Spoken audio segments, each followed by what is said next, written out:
Gracias, muchísimas gracias por seguir con este su espacio 1+1. Vamos a tener aquí en esta entrevista en primer plano a la ingeniera Agneris Meléndez, quien es la presidenta de la Asociación de Constructores y Promotores de Viviendas. Qué bueno que esté aquí. Una mujer, es la segunda que ocupa el cargo en esa entidad. Bienvenida, mujer y joven. Sí, muchas gracias por la oportunidad de comentarles algunos aspectos de este sector. Gracias y bueno, bienvenidos y también saludos a todos los que nos están observando. Muy bien, cuéntenos un poquito. Nosotros, el Banco Central a final de la semana pasada emitió un informe con relación al comportamiento de la economía en el primer trimestre del año. Y ahí se hablaba de que uno de los sectores que más había sido perjudicado por la política restrictiva del circulante era el sector construcción. ¿Cuál es el impacto que ha tenido esta política?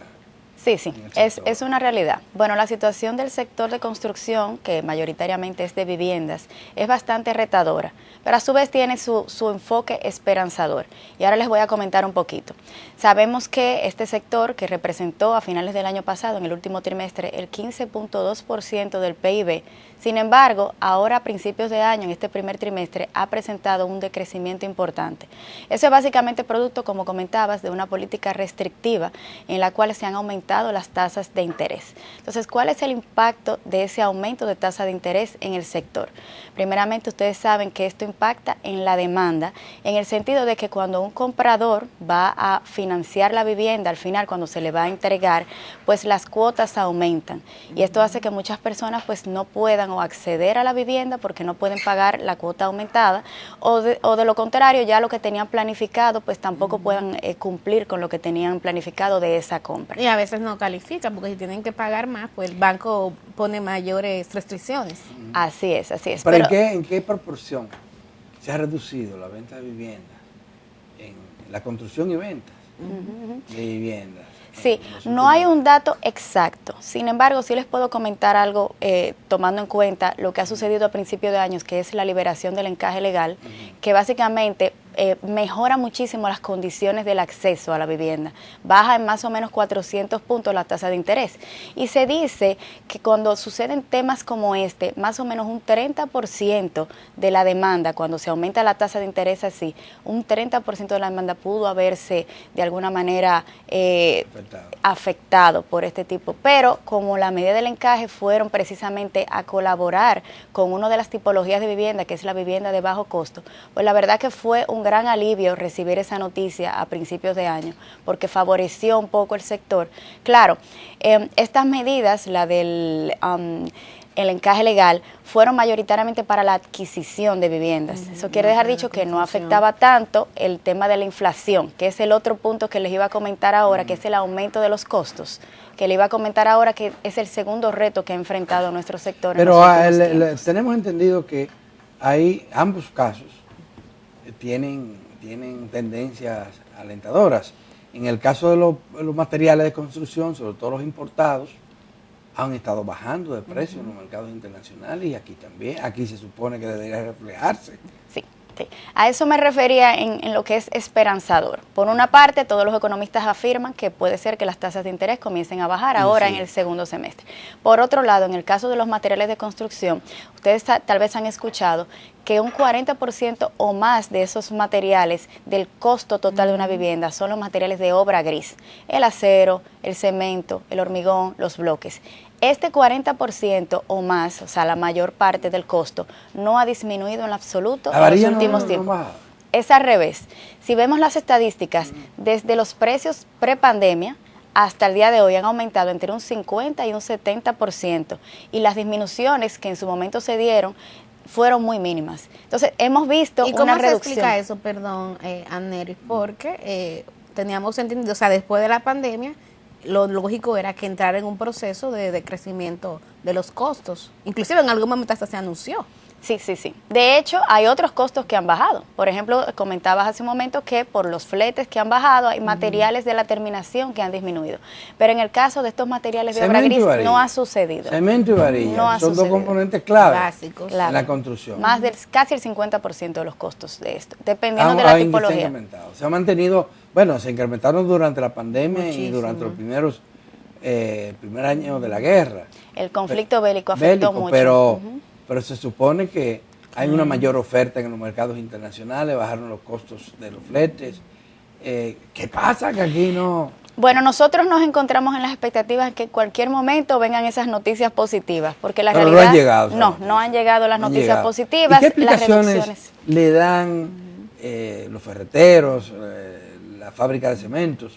Bueno, el año pasado, por ejemplo, las explicaciones fueron de que el costo de la energía había aumentado, había también temas de distribución de la logística, la escasez de algunos materiales, de algunas materias primas.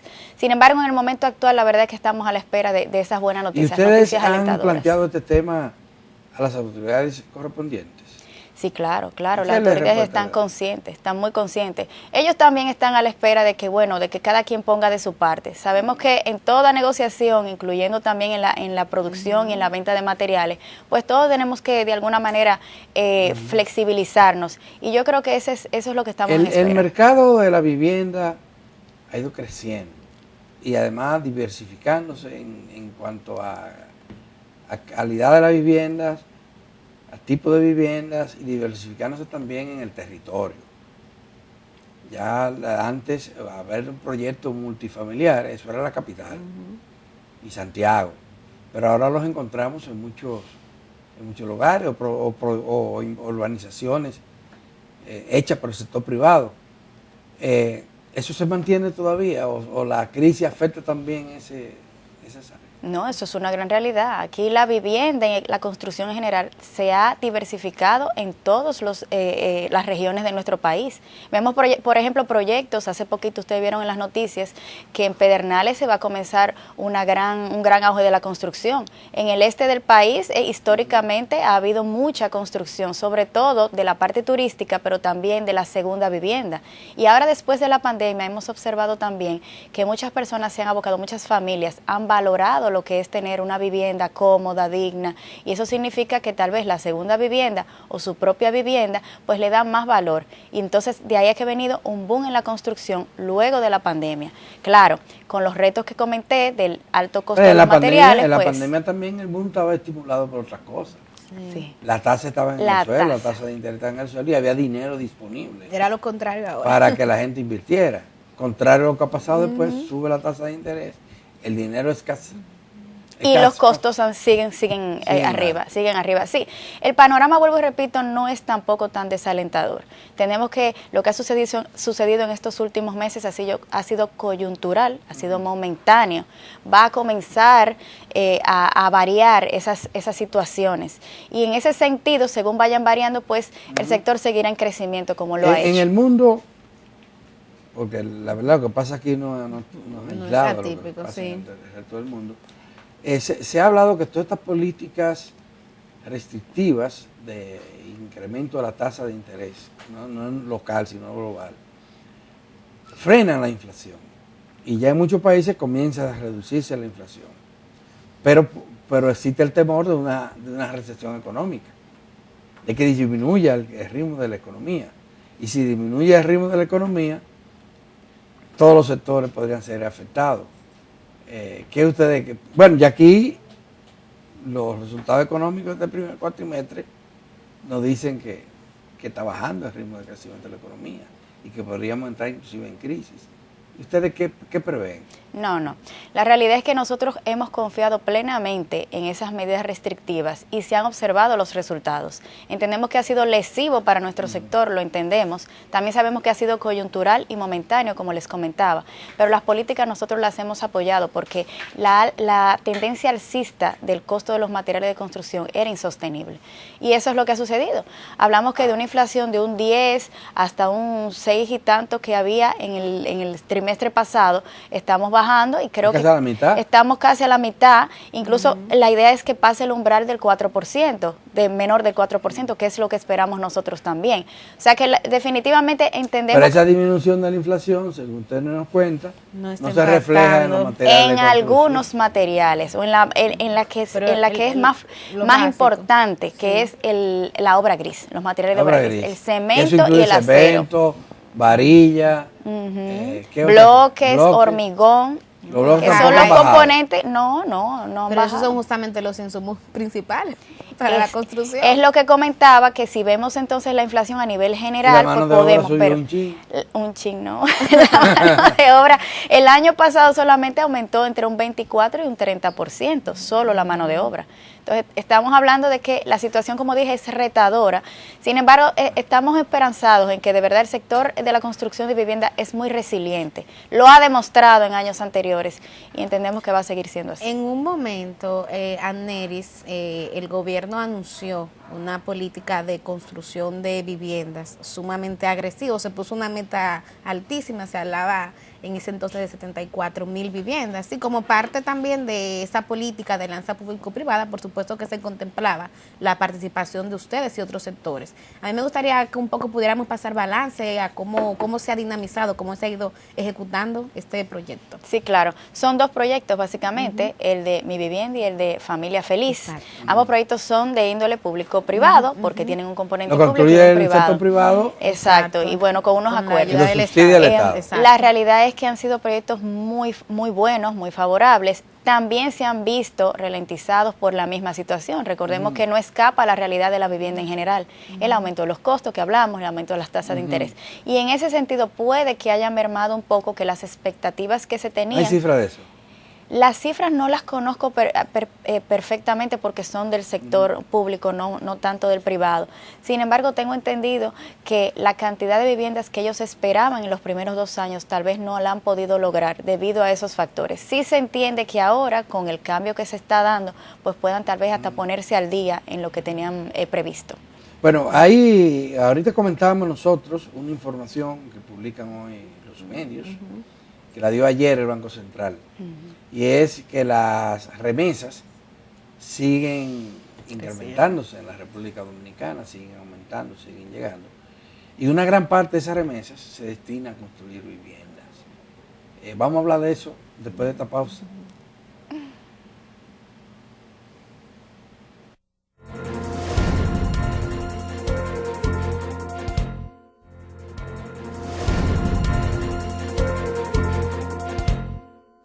Bueno, seguimos conversando, don Adalberto Grullón, con la ingeniera Anneris Meléndez, quien es presidenta de la Asociación de Constructores y Promotores de la Vivienda, ACOPROVI.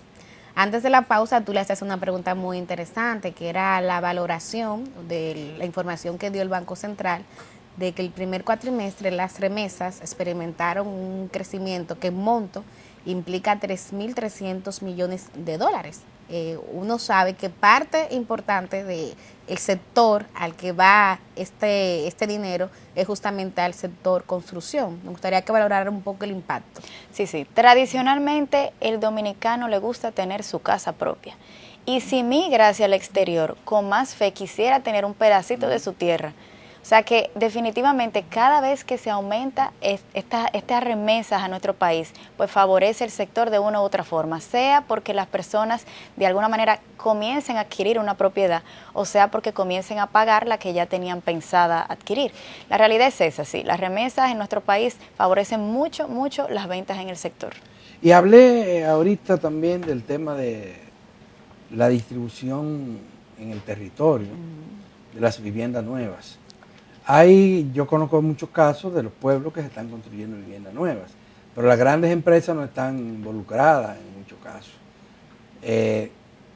¿Cómo han pensado desde la asociación promover la construcción de proyectos modernos en los pueblos.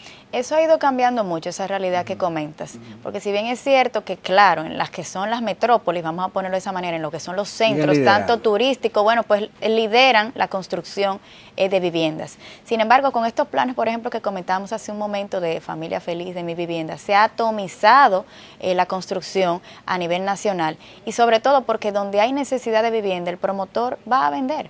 Es una realidad. Si, por ejemplo, en un pueblo que se ha ido desarrollando ya se necesita, el mercado lo pide, definitivamente habrá alguien que lo haga. Y hablamos ya de multifamiliares, obviamente, porque casas siempre han existido, pero multifamiliares depende mucho de lo que el mercado pida en cada población. Y el país ha ido creciendo. ¿Hay algunas dificultades para iniciar un proyecto en el marco de estos dos programas que tiene el gobierno? Yo creo que es al revés. Creo que es al revés. La situación general de que hablamos hace un momento, retadora, es el único freno. Luego de ahí, el gobierno con los dos planes, pues lo que han hecho es fomentar que los constructores entren. ¿Lo agilizan? Sí, agiliza el... Claro, si no hubiera esta situación retadora, podemos afirmar que esos dos planes hubieran sido o están siendo un éxito. Ahí quiero poner como ejemplo, a ver si eso se repite en otros pueblos. En Villa Altagracia hay un grupo de ingenieros que decidieron hacer un proyecto habitacional y lo anunciaron, 150 viviendas. Y conversaba con el líder de ese proyecto y me dice que ya tienen solicitudes por 1.600 de gente que quiere invertir. La demanda, ¿no? Es una realidad. Sí, una demanda grande y parece que hay posibilidades. La demanda. Ahora, esas posibilidades dependen mucho de dos factores. Oigan esto, damas y caballeros, en los pueblos del interior. De eso de la remesa, que es lo que llega como dinero, y de los sueldos de los maestros. Sí, son los maestros los que más están mejorando viviendas o construyendo viviendas nuevas en los pueblos, porque ganan más que el promedio de pueblos pequeños, de municipios, donde no hay empresas grandes, y si la hay son 2 o 3. O sea, la gente vive básicamente de eso. Y construye. Pero son viviendas de bajo costos. Claro, porque existen varias tipologías de viviendas. Sabemos que las de bajo costo son las que están debajo del tope que teníamos previsto y que de hecho tienen un subsidio, porque tienen un bono ITEVIS, se le dice, bono de vivienda de bajo costo, a las de bajo costo, que es del gobierno y que funciona un poco para el tema del inicial de la vivienda. O sea, que facilita el acceso a la vivienda. Es un programa que ya tiene desde la conformación de la ley 189-11 y ha favorecido a miles de dominicanos. Por ejemplo, una gente que vaya, que califique, una familia, ¿qué beneficio le da el gobierno? ¿Cuál sería el monto más o menos de una vivienda de 4 millones, 5 millones? Sí, el tope de vivienda es ahora mismo 4.850.000 y tantos miles, ¿verdad? Ese es el tope, el tope máximo. Y el bono que le asigna el gobierno, que viene siendo la retribución, ese es el cálculo que se hace del ITEVIS que el promotor pagó durante la construcción del proyecto, asciende aproximadamente a un 8%. No es un monto exacto, calculado exacto, pero a un 8% del total del precio de la vivienda. Ese es pero además de liberarlo del pago del ITEVIS, ¿no hay otro bono especial? En estos planes que comentamos hace un rato, el Mi Vivienda y el Familia Feliz, hay muchos otros bonos y oportunidades. Sí, porque a la vivienda general se le da un 100.000 pesos. Sí, hay algunos que son para la mujer, otros para situaciones de discriminación y demás, ¿verdad? Y habrán otros. Solteras. Madres solteras. Hay diferentes sociales, ¿verdad? Que buscan a favorecer a un grupo que tal vez tradicionalmente no ha sido tan favorecido. ¿Y eso no se sabe el porcentaje para esto? No lo conozco yo, sí hay algunas formas de calcular, pero no lo preciso yo. Ya, pero existen esos programas. Sí, existen y han favorecido mucho. Y como usted comentaba hace un momento, la demanda de todas esas viviendas supera en cantidad la oferta.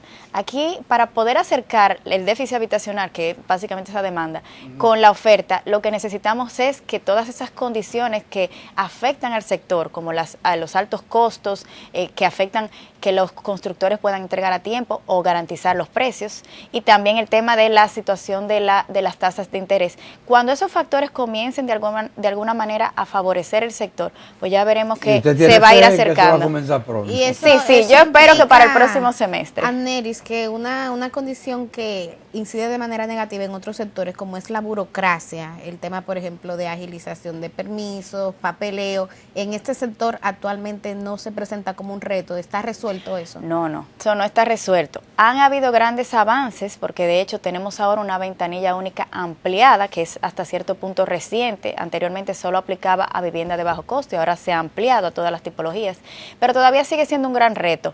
Sabemos que todo lo que ha avanzado eso ha sido producto de una línea estratégica que sabemos que nuestras autoridades han trazado desde hace unos años, y eso ha sido favorecedor porque sabemos que bajo ese criterio es que muchas instituciones se han visto prácticamente obligadas a seguir eso de eficientización de tiempos, y para nosotros es fundamental porque el inicio del proyecto, si ustedes se fijan, ya el constructor posiblemente ha adquirido la propiedad, el terreno, y comenzó a gastar tener unos costos financieros que tiene que cargárselos al precio de la vivienda. Mientras más se eficientice ese inicio del proyecto, pues más disminuyen los costos de la vivienda. ¿Y qué es lo que impide? ¿Cuáles son los No, básicamente la burocracia. Sí, pero la burocracia, ¿qué quiere decir? El tiempo que se dilata, y además también pedir las revisiones de obras públicas, ¿verdad? De Ministerio de la Vivienda, en este caso, el nivel, que lo tenemos hace 2 años casi. Sí, correcto. Y ahí trabajan lento. Sí, no, el Ministerio de la Vivienda es uno de los que más ha aumentado la ustedes velocidad. Tienen que sentirse contentos. Muy contentos. Porque están en el poder. O sea, bueno, diríamos que el Ministerio de la Vivienda ha sido el cambio radical que ha dado nuestro sector. Ustedes querían. Nosotros duramos más de 20 años solicitando una ley de vivienda y nos lo dieron desde que inició el gobierno. Bueno, no gente de nosotros, pero sí gente muy capacitada y profesional que entiende que valora la necesidad que tenemos nosotros de una permisología, no solo que sea rápida. Entonces, ¿por qué la burocracia? Exacto, ¿dónde está el tranque? Si no está en el Ministerio de la Vivienda, ¿dónde está el tranque? Hay otras instituciones que también tienen situaciones. Por ejemplo, podemos decir que en el Ministerio de Medio Ambiente se están poniendo las cosas un poco más lentas. Esperamos que ahora comiencen a ser más rápidas. También tenemos algunos casos en el Ministerio de Turismo, también tenemos. Hay otras instituciones como... para las zonas turísticas.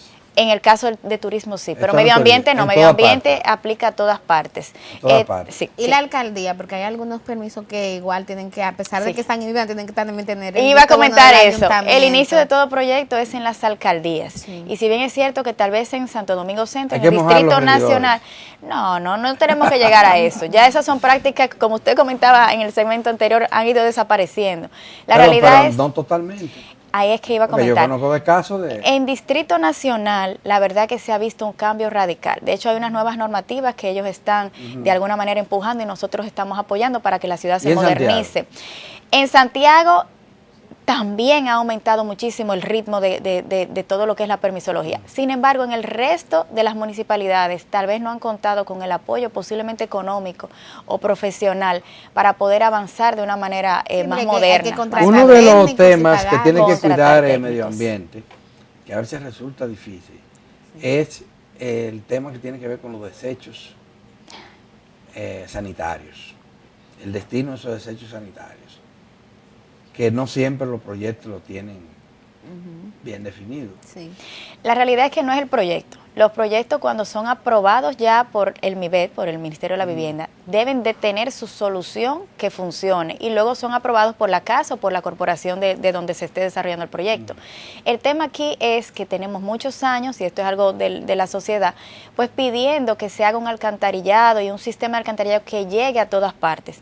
No recuerdo exactamente el porcentaje, pero es un porcentaje muy mínimo de la ciudad ¿Y quién lo está pidiendo? Lleva esto. ¿Quién lo está pidiendo? La sociedad dominicana ha pedido Uno no ve una movilización de las comunidades para que hagan relleno sanitario, ni sistemas locales. Eso casi no se ve y los gobiernos no les interesa. ¿Cuáles pueblos tienen sistemas sanitarios? Desde mi conocimiento, Distrito Nacional en muy poco porcentaje. Y eso es el centro. Si extrapolamos eso al país, pues yo creo que ahí tiene su respuesta. Porque hacer un sistema de alcantarillado sanitario y de tratamiento de las aguas locales cuesta dinero y además crea mucha molestia en principio mientras se construye. Hay que romper calles. Ese es un tema bastante serio. ¿Y hay proyectos que lo han parado por falta de eso? No, porque el proyecto en sí viene con su solución. Aquí lo que hablamos de alcantarillado tiene que ver del proyecto hacia afuera, o sea, es decir, de la infraestructura urbana, en las calles, en plantas de tratamiento, como ustedes acaban de comentar. Pero los proyectos en sí, cuando uno deposita un proyecto, tiene que dar la solución sanitaria y tiene que hacerla, porque el que no construye como está en los planos, al menos del sector privado, que es el que nosotros representamos, el sector formal, perdón, que nosotros representamos, tiene que adherirse a lo que fue aprobado. Hay que agradecerle a esta distinguida dama que, mira, nos ha sorprendido con sus habilidades. Súper capaz, por eso que hay que darle espacio a que las mujeres participen y lideren, Adalberto. Oh, bueno, gracias a ustedes por la oportunidad. Muchísimas gracias, Agneris Sí. Meléndez, por la participación. Sí. Y gracias a ustedes, amigas y amigos televidentes. Llegamos al final del programa y al final de la jornada laboral de esta semana. Viene un fin de semana que esperamos que ustedes aprovechen para divertirse, pero pórtense bien, evitemos problemas. Y en el desplazamiento hacia el pueblo del interior hay que hacerlo con mucho cuidado, porque aquí hay mucha gente que maneja temerariamente, muy temerariamente, sobre todo en el transporte interurbano. Nosotros les invitamos a que nos acompañen el lunes, que sí estaremos aquí en otra entrega de que es su telediario de Mazú.